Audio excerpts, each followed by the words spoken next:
Olá! Olá, pessoal! Boa noite! Quem vai entrando aí? Hoje vamos falar de aprendizagem em tempo de quarentena. Se você está chegando, vai dando boa noite, dizendo de onde você é. E hoje vai dar tudo certo aqui no YouTube. Ontem nós tivemos um probleminha técnico, mas resolvemos lá no Instagram. E aí trouxemos o vídeo hoje para o YouTube e ficou tudo bem.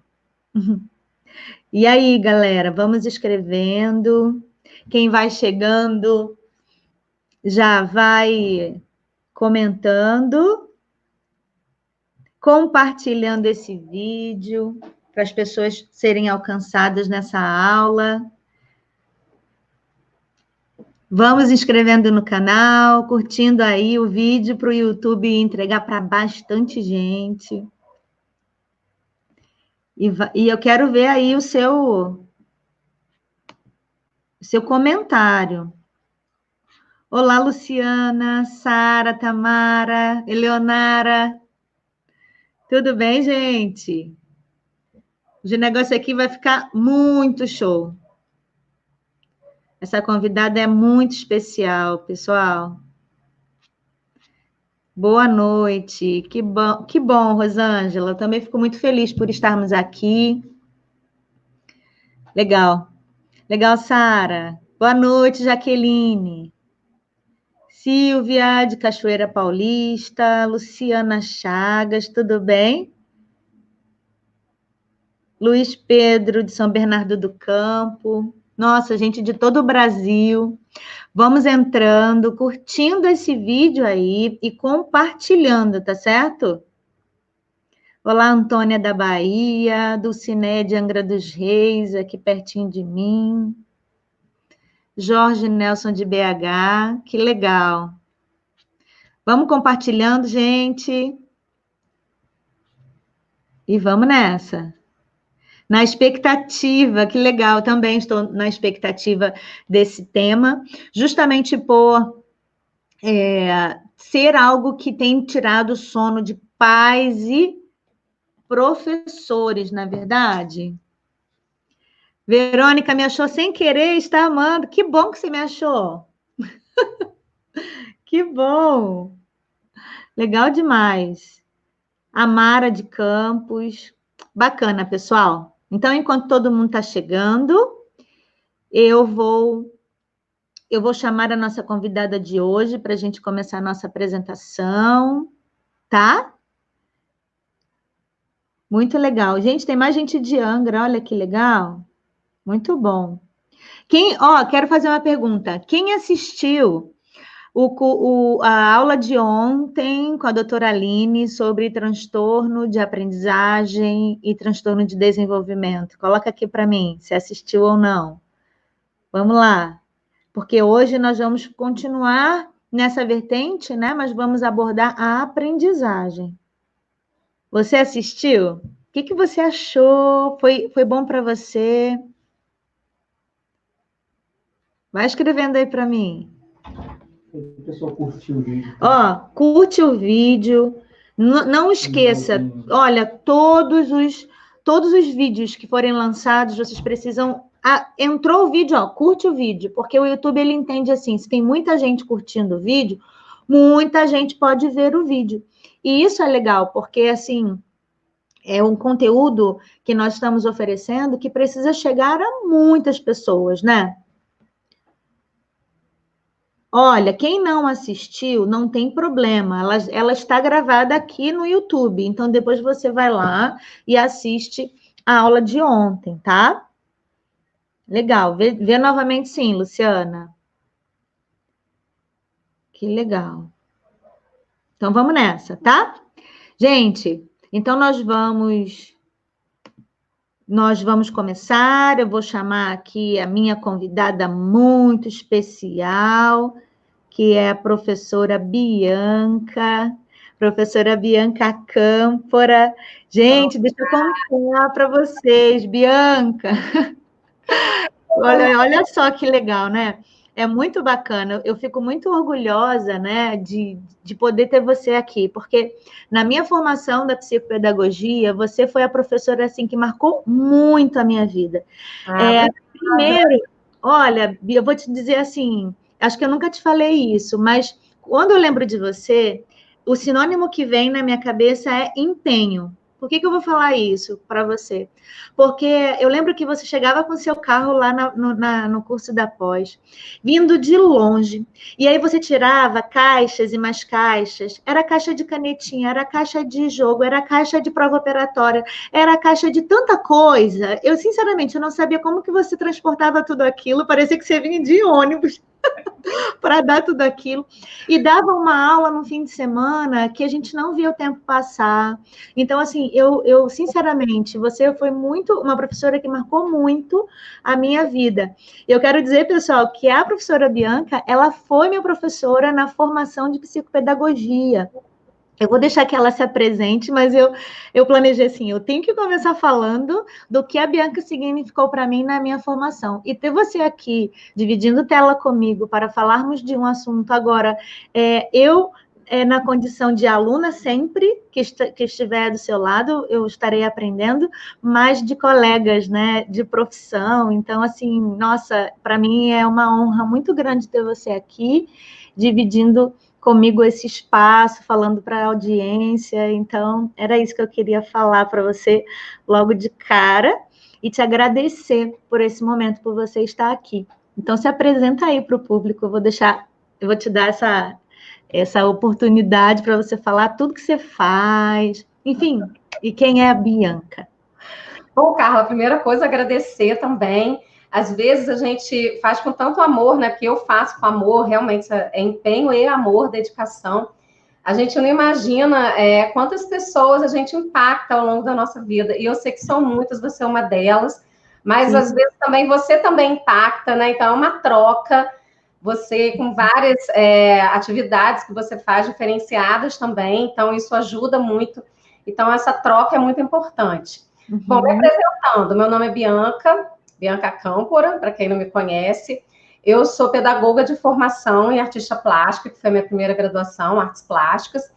E depois eu fiz algumas pós-graduações ao longo do caminho, né? Arte-terapia, psicopedagogia, neuropsicopedagogia, coach.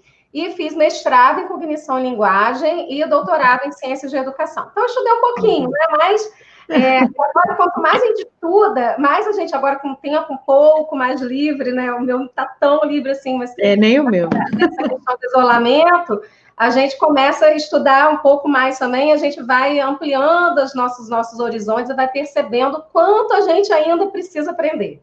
Então, é isso, né? Assim, basicamente, as linhas de estudo, mas o foco é sempre na aprendizagem e no nosso aspecto interior, nas nossas emoções, porque emoção e aprendizagem, elas caminham juntinhas. Uhum.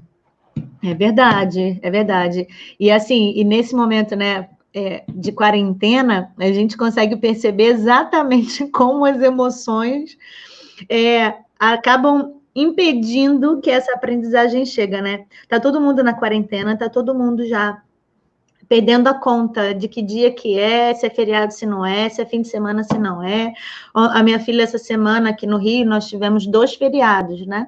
Sim. E aí, ela falou assim para mim, mãe, eu tô tentando entrar na aula de inglês e não tô conseguindo, e tal. Aí, mãe, mas hoje é feriado, né? Hoje não tem aula, caramba. Então, assim, fica aquela agitação, aquela coisa, e isso acaba interferindo mesmo nesse processo de aprendizagem. E aí, um novo modelo, as escolas agora dando as aulas online, o quantitativo de atividades e os pais tendo que fazer tudo dentro de casa, uma verdadeira loucura, não é verdade? Então, assim, o tema, né, de como essa aprendizagem, como aprender na quarentena. Quando fala quarentena, a gente vê assim, uma palavra recheada de um peso emocional. Não é verdade? Você sente isso?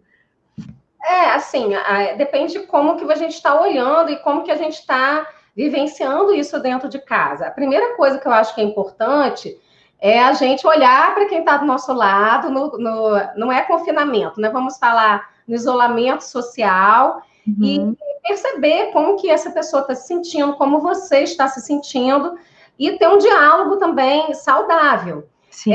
Ontem eu estava numa reunião, e aí uma mãe, né, falou assim para mim, é uma amiga, mas também é mãe, aí falou assim, ai, gente, não sei mais o que eu faço com o fulaninho, porque ele falou para mim que ele não vai estudar, porque ele não gosta de estudar. E aí eu quase bati nele para ele estudar.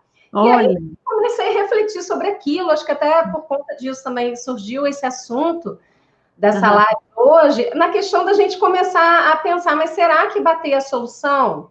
E será também por que que essa criança, porque no caso ali era uma criança mais ou menos de uns 7 anos, não gosta de estudar? E aí Nossa. tem uma série de questionamentos. E o Uhum. primeiro deles é, se a gente já está num ambiente que já é o nosso, que muita gente não troca nem de roupa, né? Fica o dia inteiro de pijama. É verdade. Aí Ainda tem isso. que isso, porque o nosso cérebro também entende que a gente acorda, toma banho, toma um café, tem uma rotina. E aí Sim. depois sim vai estudar. E esse estudo já é pelo computador.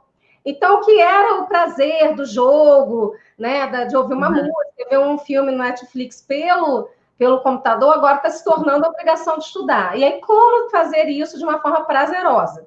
Isso. Porque não há aprendizado se não houver emoção, se você não estiver envolvido emocionalmente, não der o start para você querer realmente aprender.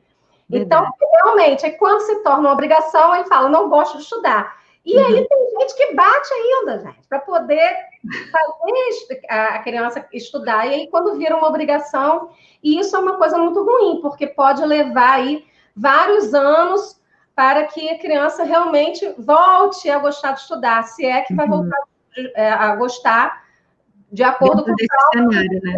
então, é uma coisa que a gente precisa estar pensando enquanto família, como eu posso fazer meu filho estudar e como isso pode ser prazeroso, porque senão Sim. realmente vai ficar muito difícil. E quanto mais tempo a gente fica, mais estratégias a gente precisa estar criando, né? Isso, assim, e como você falou, né? Nós que somos da área da educação, já se torna um pouco mais fácil, mas acaba que nós entendemos isso e facilitamos o processo para os nossos filhos, né? Mas, ao mesmo tempo, eu fico, pelo menos, um pouco angustiada quando eu recebo comentários, como eu recebi hoje também, falando de mais ou menos sobre isso que você falou, só que era uma criança de 6 anos e os pais estavam querendo saber como poderiam estimular essa criança com meio de tantas tarefas que a escola estava mandando. E aí a minha orientação para eles foi: tenta traduzir tudo que o professor pediu na atividade e trabalhe de forma lúdica com ele em casa, às vezes usando os próprios brinquedos, usando as tarefas do dia a dia. Aí eu coloquei o exemplo: se for para contar, se for uma soma, utiliza isso dentro de casa, usando os próprios materiais e tal. Mas, assim, isso para a gente flui, que é uma beleza. Mas e para o pai? Que tem que botar a criança sentada do lado e falar, não, tem 10 páginas do livro, como eu vi de um pai de uma criança que eu atendo. Olha, a professora mandou 15 páginas e eu achei que fosse para os próximos 15 dias, mas não, era só para aquela semana, e agora tem mais 15 para fazer. Meu Deus do céu. Assim, as coisas que você falou aí. Primeiro, trabalhar com o material que tem em casa, atrelar música, porque já foi comprovado que a neurociência, o cérebro, ele aprende mais quando tem uma música associada. Às vezes pode ser uma música que até que tem alguma coisa de contagem, aí pode também criar várias estratégias, contagem de palavras, contagem do tempo, e aí vai, complete a música, depois escreve, porque aí se torna uma coisa mais lúdica. Essa é a primeira coisa. E a segunda coisa é da gente estar buscando olhar também para essa quantidade de atividades que a escola está mandando. Perfeito. Porque também eu vejo um discurso de algumas famílias assim, não, tem que mandar atividade mesmo. A criança tem que ficar 4 horas na frente do computador. Nossa. Então, aí, eu fazendo as minhas pesquisas, é complexo, porque 4 horas na frente do computador é o dobro do que os especialistas recomendam que uma criança fique na frente de qualquer tela que emita luz azul. Também Exatamente. que a gente precisa estar pensando. Porque Sim. a tela do computador, a tela da televisão, a tela do notebook, do celular, né, de qualquer smartphone, ele emite uma luz azul. Essa luz azul, dependendo do horário que a criança está estudando ali, ou que ele está vendo algum conteúdo, o que vai acontecer? Ela inibe a produção da melatonina, que é responsável pelo hormônio do sono. Aí a criança pode dormir menos, ter insônia, ficar mais agitado, tá? Além de tudo, dependendo da quantidade que vai ficar de horas na frente do computador também, pode ocasionar até problemas de visão. Então, é uma coisa que a gente precisa também estar pensando. Será que ocupar o tempo todo com atividade... Eu vou ocupar a manhã inteira, porque meu filho estudava de 7h30, meio-dia e meia. Então, de 7h30, meio-dia e meia, porque eu já ouvi isso, tá, gente? De 7h30, meia-dia, eu quero que meu filho fique ali na frente do computador estudando. Gente, para a gente que é adulto, é difícil. O seu nível de atenção e concentração, ele não fica esse tempo todo. Então, assim, se for, ainda mais com aula de exposição teórica, a não ser que no meio aí toque a música, faça alguma coisa que você vá se envolver pelo lúdico e é que o seu cérebro vai retomar a atenção. Por fora disso, com 40 minutos, é o máximo que o nosso cérebro consegue prestar atenção numa aula expositiva, isso sem transtorno nenhum, que você estava falando aí da live de ontem, sem transtorno do neurodesenvolvimento algum. 40 minutos é o máximo que a gente fica prestando atenção. E aí a pessoa quer ficar 4 horas ali, quer que o filho fique 4 horas. Vamos fazer de conta que estamos na aula da escola. Nossa, eu já ouvi isso também. E aí fica bem complexo, né? Porque a criança não quer ficar aquele tempo todo ali. E outra coisa, a escola, ela tem uma socialização. Você conversa com seus coleguinhas, o seu filho tem outra... Interage. Recreio, do intervalo, mesmo que seja adolescente, então ele está ali socializando. Termina de fazer a tarefa, pega um livro para ler, pega um jogo, desenha, bate um papo enquanto o outro está terminando a tarefa. Ou seja, não são 4 horas parado e estudando dentro da sala de aula, né? O professor brinca, interage. Tem aula de educação física, vai para o pátio, vai para a quadra. Tem outras possibilidades que, neste momento, se tornam menores, né, digamos assim, de se fazer. Então, é importante que a gente também perceba, ele fica muito tempo na frente do computador e esse tempo é produtivo, o que ele de fato está fazendo. Eu acho que isso é importante, a gente precisa mais perguntar agora e ouvir da criança e do adolescente do que propriamente só ter um tom de cobrança. O que ele está aprendendo? Esse tempo que ele está ali, ele pode estar aprendendo de uma forma mais significativa num tempo menor, por exemplo? E essa quantidade toda de atividades, será que é necessário? Porque eu também estou vendo, eu tenho, né? Eu estava falando com a Carlinha antes de a gente entrar, eu tenho um filho de 20 anos e tenho uma menina de 14. Então, com essa carinha, gente, olha só que graça. Então, assim, a gente vê o volume de atividades, né? Meu filho já está na universidade, mas também tem as aulas agora todas online, né, ao vivo, e provas e tudo mais. E aí o adulto, ele já tem até, como ele tem um propósito, já tem as metas estabelecidas, ele consegue ir cumprindo e dividindo isso dentro da carga horária do dia dele, da rotina. Agora, às vezes, para criança, isso é muito difícil. Sim. Então, assim, eu tenho algumas sugestões, como, por exemplo, eu também faço isso, tá, Carlinha? O que eu faço? Eu acordo, eu tomo banho e troco de roupa. Não me permito ficar de pijama o dia todo. Porque eu falei para minha filha, Bianca, Karina, pelo amor de Deus, o seu cérebro precisa entender que você não está mais dormindo. Então, você vai lá, trocar de roupa. Mãe, mas eu estou em casa, eu gosto de ficar de pijama. Falei, ok, mas não é fim de semana e agora você precisa fazer suas tarefas da escola. Então, assim, claro que eu não vou pedir para ela botar o uniforme da escola, mas... ela precisa entender, o cérebro precisa entender. E é muito importante passar essas informações para o cérebro, né? E, assim, é tremendo isso. É igual quando a gente trabalha em casa, né? Tem que botar uma roupa, não, eu vou trabalhar, e eu tenho que ficar aqui, focado naquilo. Eu tenho feito muito home office, né? Eu trabalho muito por webconferência, até porque eu sou de uma universidade pública, e a gente faz muito isso. Então, assim, eu acordo, tomo banho, troco de roupa e eu dou um comando para o meu cérebro. Agora é hora de despertar e de fazer suas atividades. E uma coisa também que os neurologistas, eles sugerem, é de você não ficar fazendo todas as atividades no mesmo cômodo da casa, principalmente se esse cômodo é o local que Nossa, você... que legal!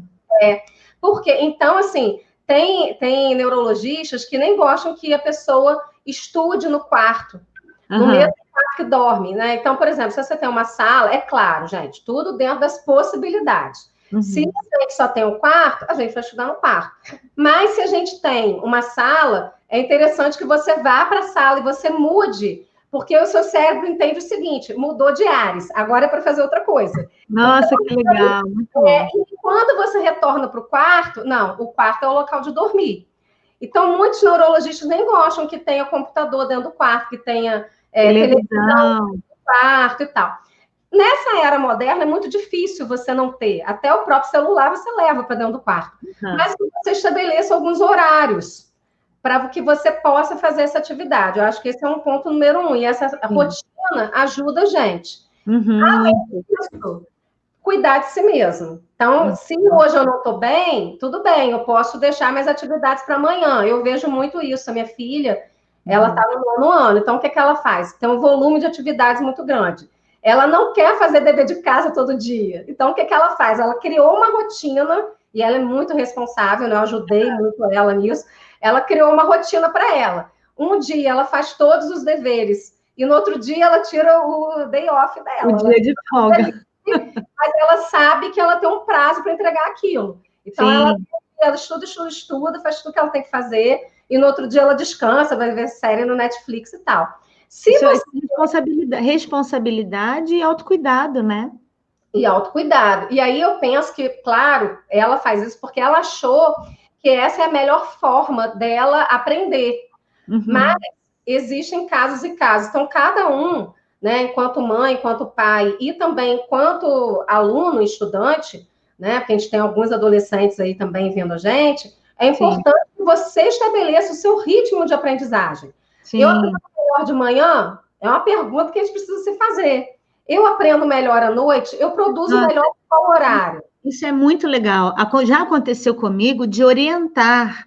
Eu, como na posição que eu ocupava de coordenação pedagógica, eu tive um aluno que ele, na época, cursava o 8º ano. E aquele menino chegava todos os dias atrasado. Ele pegava sempre o segundo tempo, e se a escola não tivesse regra, ele ia chegar no 3º tempo de aula. E aí, eu conversei com a mãe dele e falei, olha, você não acha melhor fazermos um teste para que ele venha estudar à tarde, tem vaga na turma e tal, nananã. Talvez a produtividade dele seja maior, as notas melhorem e tal, nananã. Os atrasos diminuam. A mãe aceitou, vamos fazer o teste. O menino começou a estudar a parte da tarde, e ele foi assim, o 8º e o 9º ano, ele encerrou a tarde, e a mãe falou, Carla, é outro menino. Então, assim, ele precisa, o tempo do organismo dele precisava daquele sono, né? Então, assim, não é porque de manhã é o melhor horário, não, calma, qual é o melhor horário para você, né? Então, assim, isso é bem personalizado, né? E estando em casa, então, por que tem que ser tão rígido assim com essa questão, né? Vamos ver qual é o horário que essa criança aprende melhor, e isso é fantástico, ótimo. O que eu percebo é que as crianças, os adolescentes, eles têm ido dormir mais tarde agora.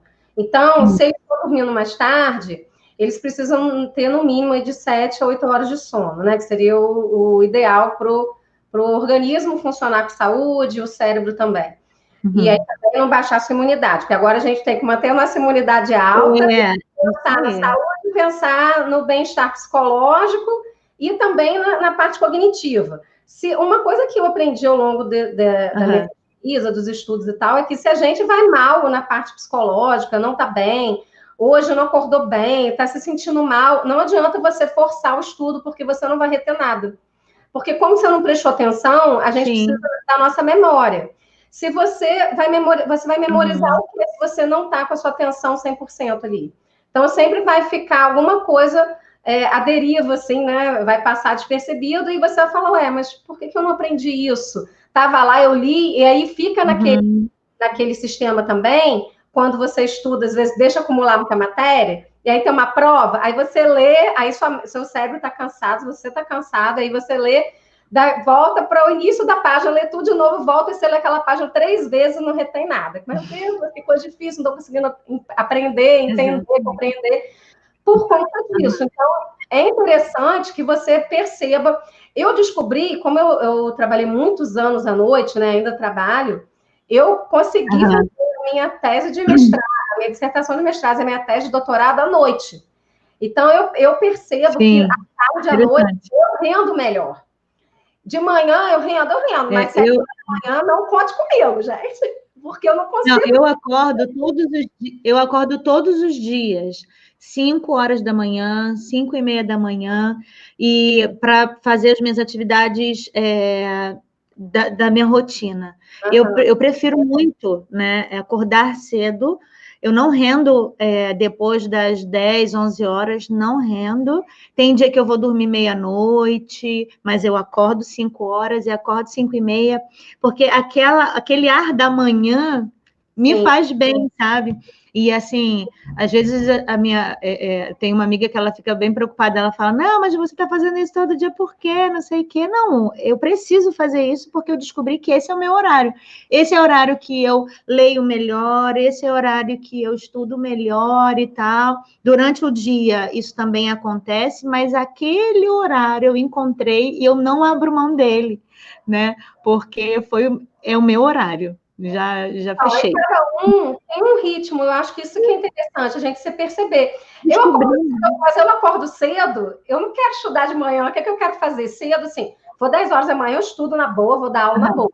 Mas o cedo que eu tô falando assim, 7 horas da manhã, eu quero fazer o quê? Caminhar, correr, fazer outras coisas, né, em benefício do meu corpo, da minha saúde, e depois a gente vai fazer. Então, assim, cada um precisa encontrar o seu momento melhor de estudo, principalmente nessa época em que a gente não está podendo sair muito de casa e tal. Uma outra coisa interessante é você perceber qual é o seu estilo de aprendizagem. Se você é mais visual, se você é mais cinestésico, se você é mais auditivo. Tá? Por quê? Muitas vezes você aprende ouvindo. E aí você pode deixar a videoaula lá, o professor está falando, você nem precisa estar olhando para o professor. E você está fazendo outra coisa, sei lá, está comendo, lanchando, e você está assimilando, porque o seu canal principal sensorial de aprendizagem é o auditivo. Então, você aprende ouvindo. Mas, por exemplo, os visuais, eles precisam anotar, eles precisam ver imagens para poder associar com o conteúdo. Então, ele sim precisa estar vendo um filme, precisa estar associando com alguma imagem, estar anotando, para que ele possa aprender melhor, porque o canal sensorial dele, de aprendizagem principal, é o visual. E o kinestésico é aquele que aprende fazendo. Então, ele precisa também começar a fazer, meter a mão na massa, fazer os exercícios, praticar para poder ele aprender. Então, esses três estilos de aprendizagem, se você conhece como você aprende melhor, qual é o seu canal principal sensorial, você também consegue maximizar a sua aprendizagem de uma forma diferente, sem precisar usar todos os seus canais ao mesmo tempo. É claro que o ideal é que a gente estimule todos, mas se você tem um principal, acho que isso é bem interessante. Isso é muito interessante, sim. E assim, quando você fala, né, de descobrirmos o nosso modelo de aprendizagem. E aí, enquanto você estava falando, eu trago sempre isso para a condição do professor, né? Nesse momento de quarentena, o professor ter a sensibilidade de quando vai elaborar uma atividade que a criança tenha que fazer em casa, ele misturar esse multissensorial aí, para que de alguma forma ou de outra, essa criança seja alcançada. E assim, falando para os pais, pegando esse gancho seu, né, falando para os pais, entender que se o professor passou uma atividade X para que a criança faça, e você percebe que ela não aprende na repetição, mas que ela já reteve aquele conteúdo e ela já conseguiu aplicar, se ela for, por exemplo, auditiva, não, já entendi a aula, eu já dei o feedback para você, ela cumpriu a tarefa dela, Não precisa ficar repetindo aquilo para essa criança, você vai estressar essa criança e ela vai ter um desprazer nessa aprendizagem. Então, assim, tente, né, como pai, principalmente, né, que está mais diretamente ligado a essa aprendizagem na quarentena, buscar compreender qual é o modelo de aprendizagem do meu filho. Esteja atento à atividade que o professor passou, se não contempla essa forma de aprendizagem, por que não transformar isso, né? E o professor sempre passar atividades que estejam estimulando dessa forma, né? Essa tarefa multissensorial. Eu acho que isso é muito importante entender. Amanhã mesmo estarei falando sobre como o cérebro aprende, numa live que eu vou dar aqui, e a gente vai abordar um pouquinho sobre esse modelo de aprendizagem também. É muito importante. Carlinhos, eu acho muito importante, bem relevante o que você está falando, por quê? Primeiro, porque os professores, quando eles conseguem planejar uma aula que abarca e abranja os seus alunos de uma forma, porque a gente não tem um único estilo de aprendizagem, a gente consegue fazer com que o nosso aluno aprenda de uma forma melhor, né? E aquela mensagem chegue a ele de uma forma que ele tenha interesse. Eu acho que essa que é a questão. Porque o professor, ele pode plantar bananeira, gente. Uhum. Ele pode ser o melhor professor do mundo. Se o aluno, ele não quiser, ele não vai aprender. Então, a aprendizagem, ela parte de uma motivação, seja ela interna ou externa. A motivação externa, geralmente, é aquela dada pela família, pelos pais, e muitas vezes tem a ver também com uma certa premiação. Olha, se você fizer o dever, se você fizer tudo, vou te levar para tomar um sorvete, eu vou comprar uma pipoca, vou fazer pipoca, vou botar ali um filme para a gente ver. Então, como tem a ver com uma premiação, muitos pais fazem isso. Eu oriento os pais das crianças que eu atendo fazerem isso. Distribuir aquela atividade ao longo do dia e colocar após cada atividade um momento de lazer para essa criança, né? Porque a criança precisa disso. Tá bem pesado esse momento e a gente precisa realmente diversificar. Exatamente. Então, como eu estava te falando, que você ressaltou bem aí, a questão não é a premiação ser errada, não. Se for uma coisa que ele conseguiu, né? Agora, a questão depois é ele se acostumar e achar que sempre ele precisa ser premiado. Então, existem momentos que vão ter o prêmio, outros não, mas só o fato de você estar junto com ele nesse momento, eu acho importante.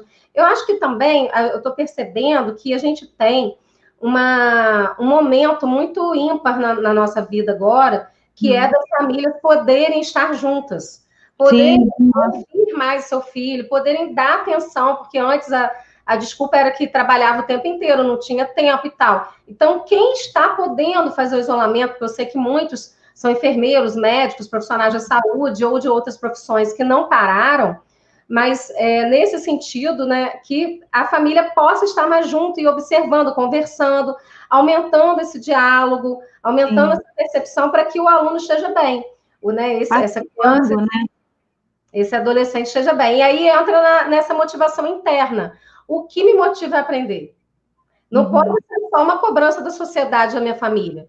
Porque senão vai chegar um tempo que eu vou parar. Chegou no ensino médio, acabou, já me formei, então tá, tchau, não quero mais fazer graduação. Olha que interessante isso daqui, Bianca. Ó, a Jaqueline colocou assim, ó, tem professores enviando atividades vagas sem objetivo, apenas para dizer que mandou. Infelizmente, essa é a nossa realidade. Casa exatamente com o que você está falando, né? Ah, Jaqueline, olha, muito bem colocada a sua frase, né, e a sua observação, porque enquanto professor, eu também compreendo que, às vezes, a escola particular tem uma cobrança muito grande em cima do docente. Sim. Então, às vezes, a gente, enquanto docente, precisa estar ali disponibilizando uma gama de atividades para que dá vazão a essa cobrança também da escola particular, né, do seu empregador no momento. Sim. Mas, ao mesmo tempo, a gente precisa perceber que tipo de atividade é essa, e se essa atividade, ela é uma atividade que condiz, por exemplo, com a videoaula que você trabalhou, ou se não, se é uma atividade aleatória que só para poder encher linguiça. E isso que eu acho que é preocupante. Sim. E, às vezes, é a mesma atividade. Então, eu percebo muito isso. Em algumas áreas específicas, então, o cara está lá dando matemática, ele explicou a aula, passou uma página do exercício, ao invés de passar ele passa 10. da mesma coisa, equivalência de fração, ou, sei lá, potência, ou qualquer coisa, né? Qualquer conteúdo, expressão numérica, aí passa 10 páginas. Eu pergunto qual é a função de você fazer 10 páginas de exercício, com 20 exercícios em cada página. Falando da mesma coisa. Vai cansando, o cérebro cansa. Então, humanamente, vai chegando um momento que aquilo não se torna mais prazeroso. Sim. Se torna um fardo. E aí, quando tudo na nossa vida que se torna um fardo, a gente tende a desistir.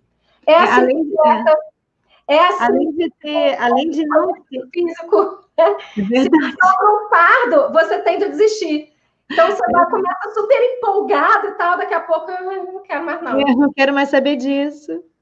Então, a aprendizagem passa por isso, né, Carlinha? E passa pelo significado, né? Você colocou aí sobre essa quantidade. Aí passa a matéria, faz uma aula, cumpre a aula, né? Cumpre, né? Agora, ensinou o quê? O que ficou? Qual foi o significado que aquilo gerou na criança? Será que gerou uma aprendizagem? Eu vejo isso assim de perto dentro de casa, né? Quando eu pergunto, e aí, o que você aprendeu? Onde você aplica isso e tal? A resposta é sempre, não sei, não sei.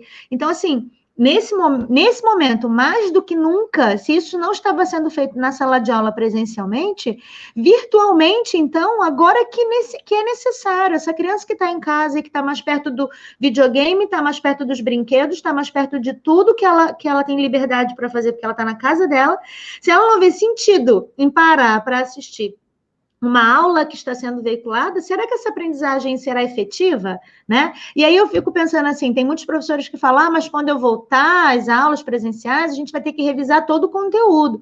Aí eu fico pensando, bem, depende. Se o conteúdo veiculado foi veiculado com uma qualidade, com significado, essa criança aprendeu. Então, você não vai precisar retomar o conteúdo. Agora, se foi só para cumprir tabela, eu acho que você está trabalhando desnecessariamente a criança também, já que depois que vai revisar. Então, às vezes, eu fico pensamento. Então, assim, vamos nos aplicar para que não tenhamos um retrabalho e verdadeiramente essa criança seja alcançada, né? Então, eu acho que é algo que precisa ser realmente avaliado nisso tudo aí, né? Eu fico refletindo muito sobre esse momento que a gente está vivendo. E eu acho que a gente precisa começar a ter uma mudança de paradigma em relação a essa questão do nosso planejamento, como eu vou trabalhar. Não é que a gente precise deixar de dar a aula expositiva, Sim. mas a aula expositiva ela precisa ter um significado realmente, né? Para que a gente possa começar a criar outras estratégias para que esse aluno aprenda, até porque a gente sabe que nem todos aprendem do mesmo jeito, Sim. a gente sabe que tem alunos que têm mais dificuldade, e aquele aluno que tem mais dificuldade. A gente também tem famílias que ou tem um pai e a mãe que também tem dificuldade, que isso é uma realidade, né? Muitos transtornos são hereditários. E também, além disso, a gente tem na família pais e mães que não são da área de educação, que Sim. são engenheiros, que são médicos, e que às vezes eles não têm nem assim um aparato didático para estarem ali junto. Mas eu penso assim, que se você é um profissional que não sabe nada da área de educação, mas você tem um filho, se você ouvir o seu filho e se você perguntar, porque eu pergunto muito, sabe? Meu marido não tem nada a ver com a área de educação, meu marido é da área de marketing, publicidade, então ele não sabe nada, mas ele ajuda muito meus filhos, porque ele pergunta, como você aprende mais ouvindo, você aprende mais vendo, e aí ele vai explicando também o que ele sabe, e às vezes ele conta umas piadas, que eu falo, gente, daria um excelente ele conta umas piadas daquele assunto, que no final tá todo mundo rindo, e não esquece, porque retém a informação, porque foi o que você falou, foi significativo. Foi significativo. Então, contar uma coisa engraçada, as histórias, elas prendem muito, né? Então, tá ali contextualizando aquela situação, e contando uma história engraçada faz com que muitas vezes o aluno, aquela criança, aquele adolescente aprenda de uma outra forma. Sim. E aí a gente sai daquele modelo um pouco tradicional que a gente ainda tem herdado, né? Nossa, é verdade. Passado em relação à sala de aula. E a gente vê que muitas vezes, minha filha mesmo fala, muitas vezes ela teve professores ao longo da vida dela que ela não aprendeu nada, que ela ia para o YouTube, pegava uma videoaula de alguém cantando, de alguém fazendo piada e tal, e que em 8 minutos de videoaula ela aprendia mais. O bimestre inteiro. Aconteceu isso com a minha filha, foi muito interessante isso que você falou. Ela estava aprendendo sobre a congruência de triângulos.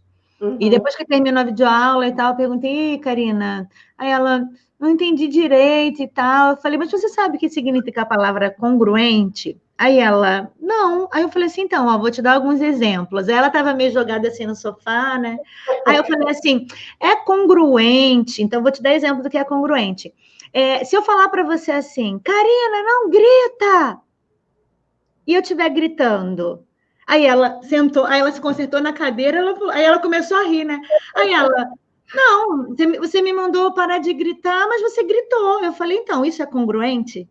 E aí eu comecei a trazer exemplos de congruência e falei para ela sobre esse conceito através dos exemplos. Aí ela já mudou a cara, né? Já se interessou. Eu falei, então, olha só, foi exatamente isso que o seu professor falou em relação aos triângulos e tal, nananá.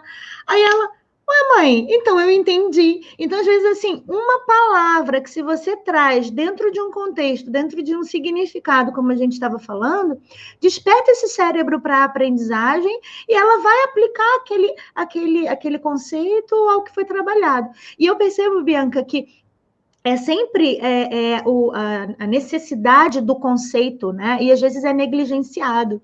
Às vezes a criança, o professor fala, não, olha, vamos contar, em termos de alfabetização, contar as sílabas e vamos ver qual é a outra palavra que se repete no final. Meu Deus, mas será que essa criança sabe o que é final? Né? Final de uma palavra, será que ela sabe o que é sílaba? Então, assim, trabalhando os conceitos, a gente acaba alcançando muito melhor as crianças em qualquer aprendizagem que seja, porque isso também pode vir recheado de significados, também pode vir recheado de aproximação, né, à realidade, enfim, e isso é muito importante. Às vezes essas dicas básicas, o professor nunca parou para pensar, cara, é verdade, meu aluno não sabe nem o que é congruência, como é que eu vou ensinar a congruência do triângulo para ele? Quando você parte, o que você fez foi maravilhoso, quando você parte da vivência da criança e de situações cotidianas, para depois ampliar esse repertório, faz com que ela compreenda muito mais, de forma muito mais rápida, porque dá um start, do que se você ficar só conceituando abstratamente algo que ela nunca viu, porque aí vai fazendo com que ela... E isso também acontece, né? E é por isso que muitas crianças têm dificuldade de aprendizagem, mas não é um transtorno, é justamente essa lacuna, porque vai tendo dúvida, e vai passando, e vem outro conteúdo, e aí, quando você viu, virou uma bola de neve. Então, acho que é importante também isso, a gente pensar como ele está aprendendo e como eu posso me expressar de formas que eu realmente tenha significado para o meu aluno. Eu acho que isso é fundamental, assim. E aí a gente ter essa mudança de paradigma, né, essa mudança... Eu falo que é você girar 180, né? Que se for 360, você volta no mesmo lugar. Mas o 180 no sentido de você pensar no outro. O que eu gostaria de fazer, que é a pergunta que a gente mais tem se feito, né? Empatia. Como eu posso pensar no outro? Como eu posso ajudar o outro? Como eu posso me colocar no lugar do outro? E quando a gente faz isso, seja enquanto família, pai, mãe, enquanto professor... a gente começa a se colocar nesse lugar de observador, né? Que vai como se eu fosse o outro. E aí eu começo a criar outras estratégias que não só aquelas que eu aprendi. E aí a gente começa a pensar nessa mudança, porque a mudança ela também não é fácil, né? Tem professores que se formaram há muito tempo, que na época deles também não foram vistos, nunca foi conversado isso. E aí vem, às vezes, a inclusão, vem a própria escola, e aí fala, não, ó, agora tem que mudar, tem que ser assim. Mas assim como? Né? Vem as leis, e aí ele não instrumentaliza também esse professor. E aí, esse lugar do professor pesquisador, né? Da gente estar sempre buscando. E não tem receita de bolo. É verdade. A Cristina disse assim, fato é que todos foram pegos de surpresa, e a maioria não tem preparo adequado para esse novo modelo de ensino. Eu queria fazer um comentário sobre isso, depois se você quiser comentar também. Eu achei muito interessante, né? Porque realmente foi um momento de surpresa, mas eu vou expressar assim uma questão bem pessoal, tá? Disso. Eu venho, durante muito tempo, né, acompanhando de perto o trabalho de professores. Eu estive na sala de aula por muitos anos, coordenação pedagógica e tal. E eu sempre percebo isso, Bianca, que você acabou de falar, que a dificuldade de alguns professores se abrirem para as novas aprendizagens. E aí, esse cenário de surpresa que impulsionou muitos profissionais a estarem buscando verdadeiramente um novo modelo, que na verdade não é novo, tá? É um novo modelo no sentido apenas de sair do presencial para ser o online. Porém, eu entendi o que a Cristina quis dizer, né, no sentido de modelo online, esse é um novo modelo, mas me deu um insight sobre isso, no que se diz respeito a, se o professor tem dificuldade para trazer para fazer um trabalho dinâmico presencialmente, ele efetivamente vai ter dificuldade de trazer essa dinâmica online. Então, assim, na verdade, o que eu tenho percebido é que os professores estão com dificuldade, não é nem pelo uso da tecnologia, é transformar uma aula que ele dava na sala de aula, muitas vezes desmotivadora, para uma aula online que vá motivar essa criança que está na distância. Então, assim, esse X aí da mudança, né, de um modelo de aprendizagem, de ensino-aprendizagem, esse o modelo que já deveria fazer parte do professor. Porque se eu mudo o cenário, igual no atendimento psicopedagógico, né? Eu estou alfabetizando uma criança, estou alfabetizando online também, fazendo da mesma forma que eu faço no presencial, só que agora eu precisei inserir algumas ferramentas para que essa criança fosse alcançada do outro lado, e está sendo alcançada. Então, assim, o novo modelo tecnológico, eu entendo que pegou todo mundo de surpresa, mas o que a gente continua discutindo é como faz para que a aprendizagem seja efetivada. E muitas vezes isso, tanto no presencial, existe a mesma dificuldade do professor pensar no que a gente acabou de falar, no significado, pensar nas estratégias, pensar na motivação, pensar na qualidade das atividades, pensar em como o cérebro aprende. Isso não veio com a quarentena, isso já precisava existir na dinâmica do professor, não é verdade? É verdade. Agora, eu também compreendo o que a Cristina está falando, porque vamos pensar que nem todo mundo... Porque, assim, quando a gente vai se preparando ao longo da nossa vida, né? Então, eu me preparei, você se preparou. Então, quando chegou agora para a gente, já não era nenhuma surpresa, porque eu já fui professora de EAD na universidade, sou precursora de cursos, né, EAD e tal. Então, para mim, não foi novidade nenhuma. Mas a gente também precisa pensar que tem professores que, por exemplo, não têm um espaço que seja só dele, para que ele, por exemplo, possa gravar suas aulas ou possa interagir com seus alunos. Então, muitas vezes, que isso a gente pode fazer, não tenho câmera, não tenho microfone, mas você pode fazer pelo seu celular, não tem problema nenhum. A questão é que, às vezes, você está dando a aula e passa o filho, passa o cachorro gritando, latindo, passa o filho gritando, passa o marido, né? Então, assim, eu acho também que essas questões mais de ordem material, física... Técnica, assim, né? Técnica. Que também podem ser um divisor de águas aí na vida desse professor. Sim, mas ele pode criar estratégias. Tem um cantinho, a gente está vendo aí até os próprios jornalistas na TV, não tem que estão fazendo as reportagens das suas casas, ele às vezes não tem um quarto separado, né, um escritório, então eles encontram um cantinho que tem uma planta de fundo, tem um quadro, e ali eles gravam a reportagem deles. Então, assim, criar essas estratégias e combinar também. Olha, agora eu vou gravar uma videoaula, preciso de 30 minutos com a casa em silêncio. Bota o cachorro lá de fora, bota a criança brincando no quarto, alguma coisa assim. Aí você precisa também se organizar enquanto professor. Compreendo que foi uma situação que pegou todo mundo de surpresa, mas algumas pessoas já estavam preparadas e outras estão precisando se adaptar a essa nova realidade. Uhum. Tudo não acho isso ruim, não, porque a adaptação, ela faz com que a gente crie, que a gente mude, que a gente crie alternativas. Então, agora a gente está precisando ser criativo, tanto em família, dentro de casa, quanto com as nossas aulas enquanto professores. Então, acho que tanto a família, que é o tripé, né, da aprendizagem, é o aluno, a família e a escola. Então, tanto a família quanto a escola e na figura do professor precisa estar se reinventando de alguma forma. É fácil? Não. Mas Não, não é. necessário, a gente precisa ser criativo. Não tem outra forma, né? Pelo menos nesse momento. E também acho que quando a gente sair disso tudo, gente, as coisas não vão poder voltar a ser como que era antes. Não, pelo amor de Deus, não. Ser como era antes, meu Deus, né? Como que a gente pode fazer?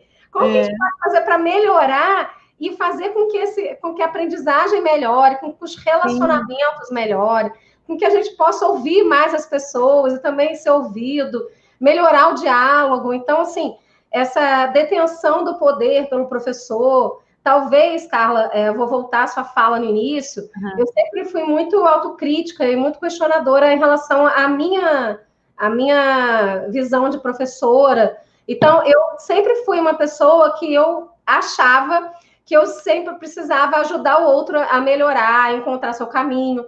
Então, esse papel de detentor do saber, eu sei tudo enquanto professor e o aluno não sabe nada, nunca foi meu. Então, assim, quando, né, eu acho que você... Nunca foi mesmo.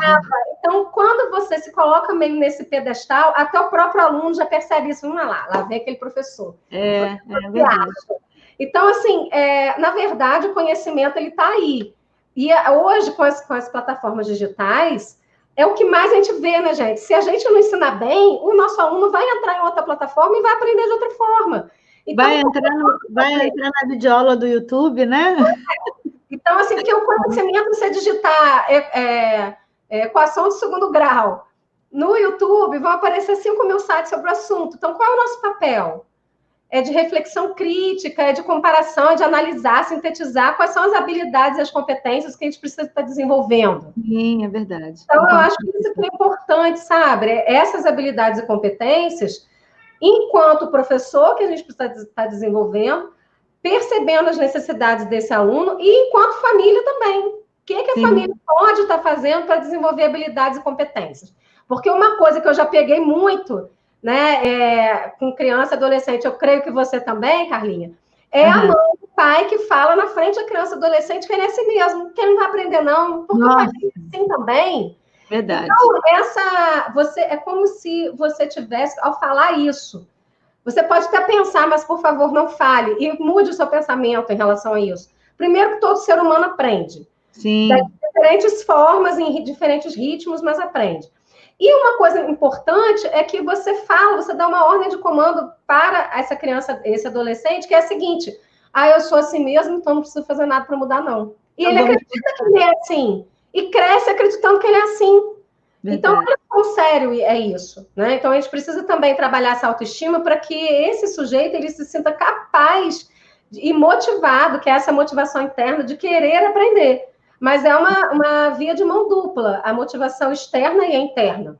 A minha família me motiva, o meu professor me motiva, a minha escola me motiva, os meus colegas me dão apoio. Hoje eu estou triste, não quero não. E os colegas ficam, não, vamos embora. Agora no grupo do WhatsApp tem muito isso.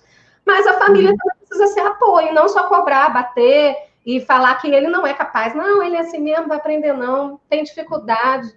Então, aí, essas situações que eu acho que a gente precisa começar a perceber. Como que eu falo? E como que o outro também está recebendo isso? Ele está acreditando nisso mesmo? Senão ele não vai fazer nada para melhorar. Né? Se ele acredita, fecha a carapuça de que ele é desse jeito, então... O que eu preciso fazer para melhorar? A mente acaba não mudando, né? E absorve aquilo e entra numa zona de conforto, né? Olha que interessante esse daqui, ó.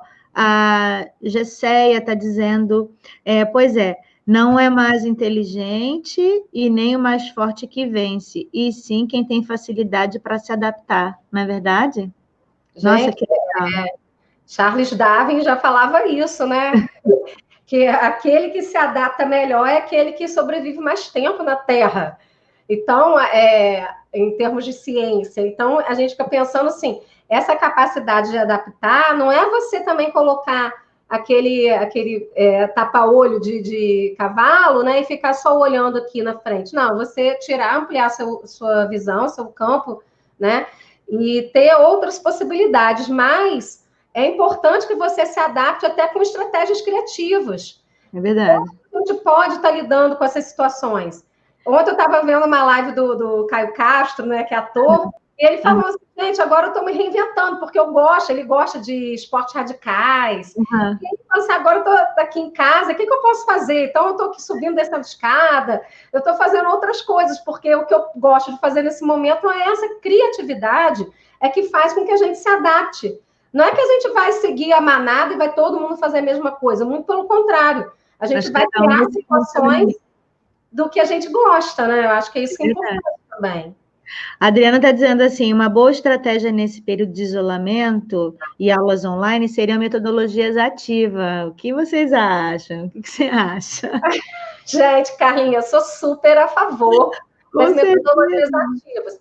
Eu sei que tem professor que não gosta, porque fica uma sensação, que é uma falsa sensação, inclusive, de que o professor vai perder o lugar dele no mercado de trabalho, porque com as metodologias ativas, o foco é na aprendizagem e não no ensino.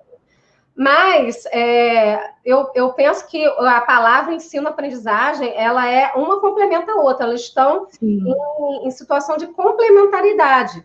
Então, eu não tenho como excluir o ensino, nem excluir a aprendizagem. Desde as mais remotas épocas, os índios, eles ficavam em volta ainda ficam, as aldeias indígenas, em volta da fogueira e contando as histórias. E essas histórias culturais é que vão passando de pai para filho. Sim. E aí, hoje a gente tem os livros, a gente tem o professor. Agora, o que eu acho que está fadado a acabar é esse ensino tradicional. Nossa, pelo amor de Deus, não vejo a hora. Não vejo a hora que isso... O aluno tem que abaixar a cabeça e aceitar. Eu acho que esse ensino aí, pelo amor de Deus, tomara que acabe logo também. Agora, por um outro lado, as metodologias ativas têm várias estratégias. A gente tem dramatização, a gente tem júri simulado, que a gente coloca a turma em dois lados opostos, então, que a gente pode fazer, inclusive, na videoaula. Gente, turma, um vai ser a favor de tal assunto, o outro vai ser contra. Vamos argumentar. Depois a gente troca. Sim. E aí o professor vai mediar aquilo. Então, o professor, nesse ensino, ele é muito mais mediador e estimulador dessa reflexão crítica do que propriamente ensinar a decorar um texto ou um fato histórico. Então, é a aprendizagem para a vida, né? É a aprendizagem para a vida. Precisa ser para a vida, senão não tem sentido. Para que eu vou aprender isso só para passar numa prova? Né? Então, peraí, onde que eu aplico isso? E isso exige um pouco mais do professor, sim, porque ele vai precisar, além da criatividade, traduzir isso, né, para o dia a dia. Isso planejar atividades que possam ser feitas. Por exemplo, ao invés de eu ficar lendo texto ou passando texto para copiar no quadro, eu posso dividir esse texto entre grupos e pedir para cada grupo apresentar o que entendeu, ler, apresentar o que entendeu. Eu estou integrando o aluno. Sim. Mas ele falar um conceito errado. Para isso, nós estamos lá para mediar. Exatamente. Por que a aula tem que ser perfeita, né? Por que tem que ser... O que é a perfeição de uma aula? É igual você estava falando da videoaula, né? Eu acompanho, até fiz uma live com ele, aquele ator comediante, né? Que fala da vida do professor, né? Diogo Almeida. E aí... Ele é maravilhoso, né? E aí ele estava mostrando alguns vídeos de falha nossa dos professores gravando suas videoaulas. Então, como você falou, às vezes é o marido que passa, o cachorro e tal, nanana. Aí eu fiquei pensando, gente, mas não precisava parar o vídeo, era só contextualizar aquela coisa, e é o dia a dia, todo mundo sabe que você está em casa, você não está no estúdio de gravação. Então, aí a professora estava contando uma história, o galo canta de fundo. E ela ficou repetindo a aula várias vezes, porque o danado do galo só cantava na hora que ela estava falando. Eu pensei assim, meu Deus, bota esse galo na história, ou então chega com fala, gente, olha só, vocês estão ouvindo barulho de quê? E aí você já está trabalhando ali tudo dentro daquele contexto, trazendo para a realidade que ela estava vivendo naquele momento, e poderia sair uma aula maravilhosa a partir dali, né? E não, mas a gente tem que buscar, não, os alunos têm que ficar bonitinho, ninguém pode levantar, ninguém pode falar, eu sou o professor e nesse momento eu falo, você me escuta, e a gente não se constrói. Gente, que isso acabe logo, porque eu não vejo a hora disso. Na verdade, isso é um ensaio bem antagônico da realidade em que a gente vive nesse momento. Não tem como ser perfeito. E outra coisa, ser perfeito é muito chato, gente. Ai, pelo amor de Deus, é bom você errar também. Eu falo isso muito para os meus alunos, meninos e meninas. Se você errar, ou o seu aluno fez uma pergunta para você que você não sabe responder, melhor você dizer que não sabe, que você vai pesquisar, do que você dá uma resposta errada e seu aluno vai para a internet, mas professora fulaninha de tal, que está dizendo tudo o contrário que a senhora disse. Que aí seu cara vai no chão, né? E aí você entra no descrédito também. Então é mais fácil, eu não sei, vamos pesquisar, já aconteceu isso comigo. Em sala de aula, há pouco tempo.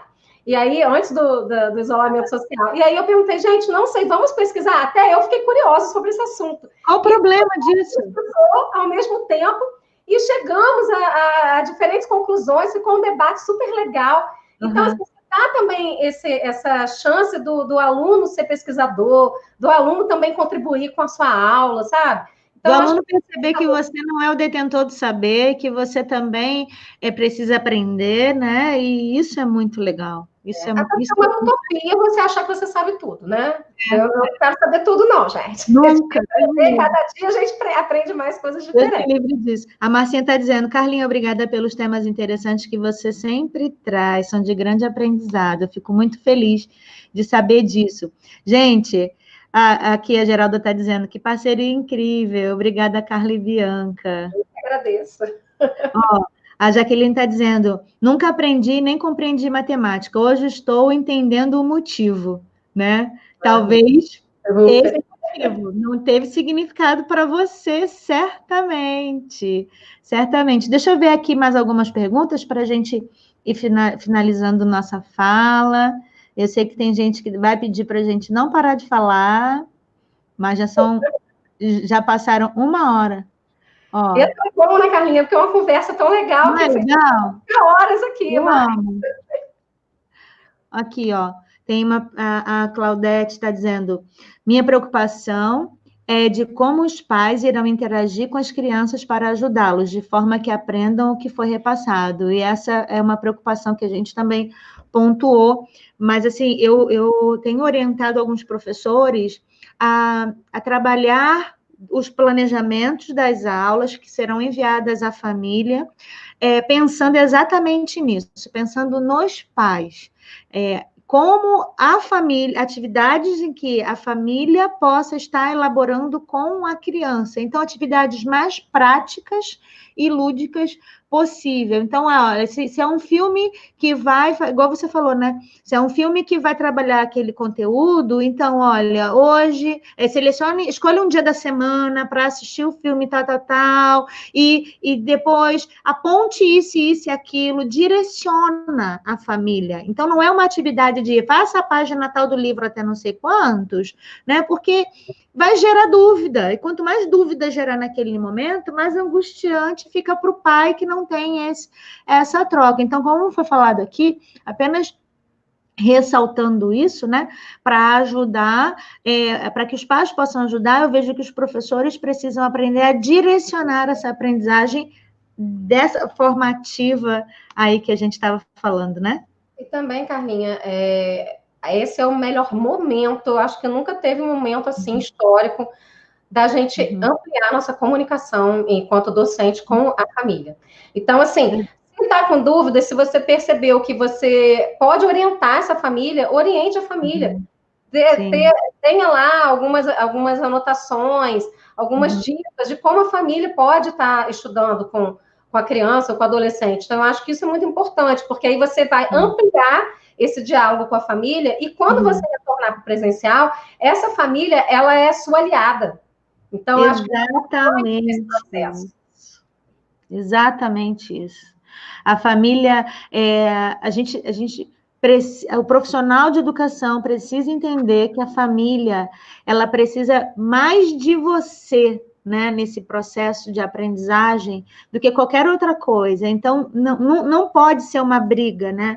Não pode ser aquela coisa do o pai que é chato, né? A escola vê o pai que é chato, o pai que cobra, o pai que quer participar, não chama ele para esse processo. Se tem pai que não está nem aí para o processo, chama ele, mostra o desenvolvimento dessa criança. Nesse momento do online, por exemplo, por que não fazer reuniões virtuais com essas famílias para acolhimento, né? Eu tenho falado isso, tem professores que não têm aproveitado esse momento. Faz uma vez por semana com os pais, principalmente as crianças do infantil que estão em casa, né? Direciona o pai. Você é o profissional da educação, então é você que tem que dar o direcionamento para essa família, é você que precisa reunir e dizer, olha, ou através do grupo de WhatsApp, marca o horário, eu vou abrir esse grupo do WhatsApp para trocarmos uma figurinha, eu quero saber como estão os filhos em casa nesse período, manda um áudio, fala, enfim, cria esse acolhimento com a família, porque nesse momento os pais estão precisando demais da tua ajuda e dessa parceria que verdadeiramente precisa existir, não é verdade? É verdade. Você sabe que eu tenho percebido que os cursos de inglês já estão fazendo isso, Carla. A gente está... Por exemplo, eu faço parte do grupo de mães do curso de inglês da minha filha, e lá são postados que horas que vai entrar, quais são as atividades, o que vai ser trabalhado. A professora pergunta se a gente tem dúvida, para poder ajudar a criança ou adolescente. Então, eu acho que isso é muito importante. A escola também, às vezes o professor fica até com receio de fazer isso sozinho, mas pode estar se unindo com a equipe pedagógica da escola, com certeza, para estar utilizando algumas plataformas que são até gratuitas e fazendo reuniões. Eu acho que isso é importante. E ouvindo esses pais, os anseios, as angústias, e dando sugestões, gente, tanto da parte socioemocional... E isso vai regulando, né? Isso, e vai regulando tudo, porque às vezes os pais podem dar um feedback do tipo, professor, está sendo muito e tal, vamos tentar replanejar isso, e às vezes o professor fica naquela ansiedade de ter que cumprir, com medo do pai cobrar, que não está sendo feito, mas você não está nem ouvindo o pai para saber qual é a real percepção dele diante desse processo todo louco que nós estamos vivendo. Isso é muito importante.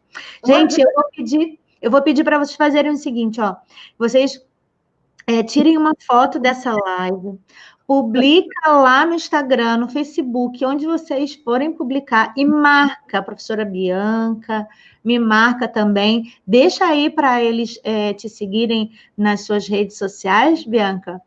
YouTube é Bianca Câmpora mesmo, igual está escrito aí. Instagram é @BiaAcâmpora, com 2 A's, então Bia, e começa Acâmpora também, tá? E Facebook, Bianca Câmpora Ferreira. Então, assim, a dica que eu quero dar para finalizar é que vocês evitem, nesse momento, junto com as crianças e os adolescentes, principalmente, notícias muito negativas, porque eu tenho visto famílias inteiras na frente da televisão vendo notícias desde a hora que acorda até a hora que vai dormir. E isso vai, de alguma forma, interiorizando na criança, isso vai gerando uma angústia, uma ansiedade, um medo, uma incerteza. E, às vezes, nem é essa realidade que você está vivendo no seu estado, no seu município. Então, por exemplo, onde eu moro, não tem muitos casos ainda. Então, assim, vai depender da realidade, mas não deixe o medo entrar na sua vida de uma forma avassaladora. Por quê? O medo, a insegurança e os pensamentos negativos fazem com que você diminua a sua atenção, diminua a sua capacidade de reter informação.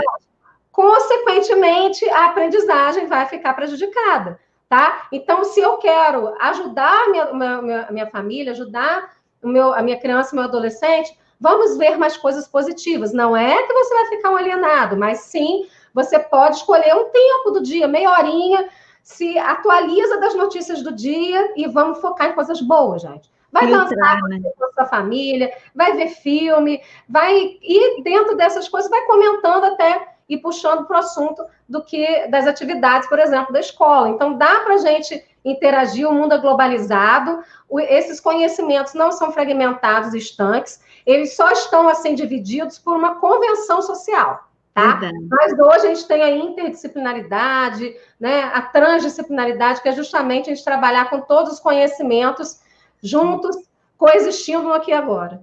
É verdade, é verdade. Muito legal. Gente, ó, eu quero que vocês estejam indo lá no meu Instagram para que vocês possam estar comentando sobre essa aula lá embaixo desse post, tá bom? Então, assim que a gente terminar aqui, vamos lá para o Instagram para que vocês possam estar compartilhando e eu vou estar marcando a professora Bianca e vocês também vão estar conhecendo o Instagram dela, tá bom? Então, Bianca, muito obrigada mais uma vez. Foi ótimo. A todos vocês. Gratidão, gratidão, gratidão. Foi ótimo demais. E eu quero que vocês escrevam aí para mim uma palavra que possa traduzir essa live de hoje que ela representou para você. Vamos nessa? Vamos ler. Eu amo essa parte, Bianca, porque eles nos dão um feedback maravilhoso sobre o que eles aprenderam e é bem legal. Eu quero que vocês coloquem aí. Cadê? Muito legal. Gente, muito obrigada mais uma vez. E amanhã nós estaremos aqui com mais uma live, onde eu estarei falando com vocês sobre como o cérebro aprende. Se você ainda não ativou o sininho das notificações, esteja fazendo isso para que você seja avisado assim que eu estiver online. E não esqueça de curtir esse vídeo aqui, para que o YouTube possa estar fazendo essa entrega para muitas pessoas. Olha aí que legal, ó, conhecimento, aprendizado, gratidão, conectados, esclarecedor, adaptação. Nossa, que legal. Ideias, conhecimento, leveza. Olha que bacana. Muito legal. Perfeito. É isso, pessoal. Muito obrigada. Um beijo. Fica aí, Bianca, que eu quero continuar falando com você. Tchau, tchau. Tchau.